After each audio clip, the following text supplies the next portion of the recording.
This is CP Geometry, Angle of Depression and Elevation lesson. So depression is if you're looking down, elevation would be if you're looking up. So for angle of depression, we're just going to go right into the example here and I'll explain things as we go along.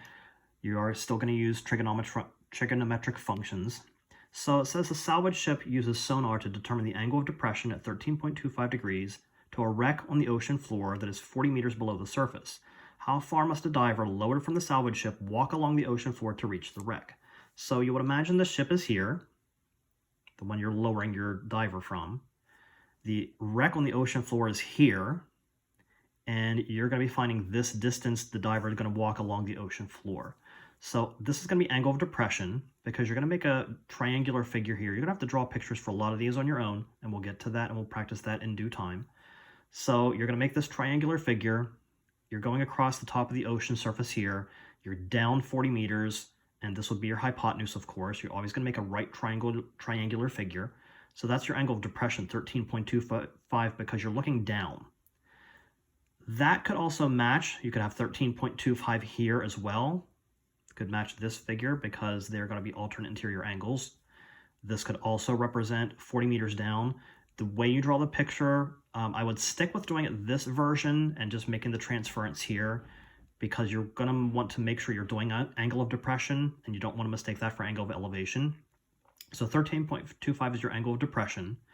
You're 40 meters above the ocean floor, and you want to see how far the diver is going to walk across the ocean floor. This line and this line, they run parallel to each other, so they will match. Whatever your answer is here, you will have the matching answer here, and that is the distance he will walk along the ocean floor. So you have 40 for the depth, you have 13.25 for the angle, and you're finding this side here, which would be the same as this answer. So if you're finding this side, and you have the triangular figure here where you have the angle measurement, you have the opposite and adjacent, that's going to be tangent. So tangent of 13.25 is 40 opposite over x adjacent. And we practiced before in previous lessons where these two are just going to switch places. So 40 divided by 13.25 tangent, 169.9. Make sure you're typing that correctly. What I would do is I would put parentheses around this when you type it into the calculator so your calculator reads it correctly. So just be careful with that. Okay, we're going to replay this part if you need to go over that again. For angle of elevation, kind of see a preview here. Yes, it's going to be tangent, but we'll talk about that. Angle of elevation of the sun when a 7.6 meter flagpole casts an 18.2 meter shadow. So here's your flagpole. There's the height of the flagpole. There's the length of the shadow. This would be the sun up here, casting the shadow down to here. So there's the shadow. 18.2 is the length of the shadow. 7.6 is the height of the flagpole. So that would be, if you're looking for angle of elevation here, that would be opposite over adjacent. So there's your tangent function to tangent of x. That's your degree measurement. 7.6 over 18.2. Since you're having to find the angle measurement, that's going to be the second function key. So do your division here with the calculator. Divide 7.6 by 18.2. Do your second function key to find the tangent or the inverse tangent. So second function tangent equals 22.7, and that would be the angle of elevation. Make sure you put the angle measurement there because it is an angle this time. Okay, moving on to the examples. I'm going to slow this down a little bit because you have to draw pictures as you see here in the preview. You have to draw yourselves a lot of pictures, and when you get to the practice problems as well, you're going to have to draw your own and hopefully try to understand those to the best of your ability. So it says a kite is flying at an angle of elevation of 40 degrees. All 80 meters of the string have been let out. Find the height of the kite. So you're standing here. You've let out 80 meters of string, so your kite would be here, and you want to find out how high the kite is off of the ground. So you're standing here, you're down here holding your kite string, you're holding the spool end of it, the kite's up here actually, you released all 80 meters of the string, and again here's your height. So your 40-degree elevation means you have an opposite and hypotenuse. So opposite and hypotenuse would be your sine function. I'm going to pull this out a little bit so you can see more of the figure or more of the problem. Sine of 40 degrees is equal to x opposite over 80 hypotenuse. And this is just a multiplication problem. Do your sine function of 40 times 80, 51.4 meters. That's how high the kite would be off the ground. For number 2, a blimp hovers above over a stadium at an altitude of 125 meters. The pilot sights a tennis court at an 8-degree angle of depression. Find the ground distance in a straight line between the stadium and the tennis court. So you are 125 meters off the ground, which would be the same thing over here, 125 meters. Your angle of depression, here's your 8-degree angle of depression. Here would be the distance between the stadium and the tennis court.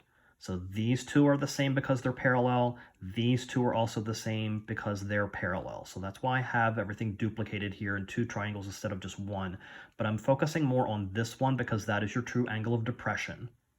So 8-degree angle of depression, this distance here is going to match this distance. So whatever you get here, that is the distance between the stadium and the tennis court. So based on standing here, you have opposite and adjacent. Opposite and adjacent is the tangent function. So the tangent of 8 degrees is equal to 125 over x. And remember again, based on previous lessons, we're just going to switch these two. To solve for x, these get switched. So 125 divided by, and you're going to want to put parentheses around this when you type it in the calculator so your calculator understands it correctly. Tangent of 8 degrees, 889.4.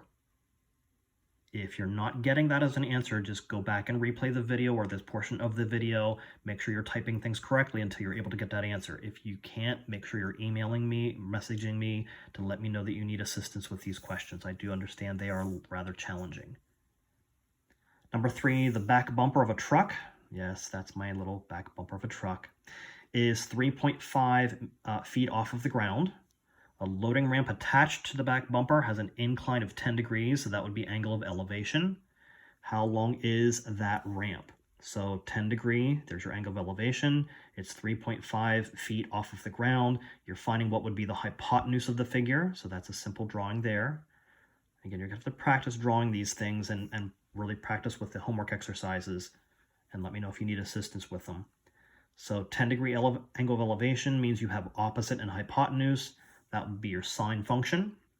So sine of 10 degrees is 3.5 over x. This is another one of those questions where these are just going to switch places. So it'd be 3.5 divided by the sine of 10 degrees. Should be 20.2 feet. So that would be the length of the ramp. And for number 4, an airplane is 50 miles. That's my poor man's sketch of an airplane. 50 miles from the runway at an altitude of 20 miles. So altitude here would be the same as the altitude here. You are 50 miles away, 50 miles, because these are parallel, they're going to be the same length. And you're finding the angle of depression. So angle of depression would be, of course, here. So we're going to concentrate more on this figure. So based on where you are here, standing inside the triangle, you have opposite and adjacent. So opposite and adjacent would be tangent. So the tangent of x is 20 over 50. Divide that out. You're going to have to do the inverse second function key of the tangent and then hit equals again, so 21.8 degrees.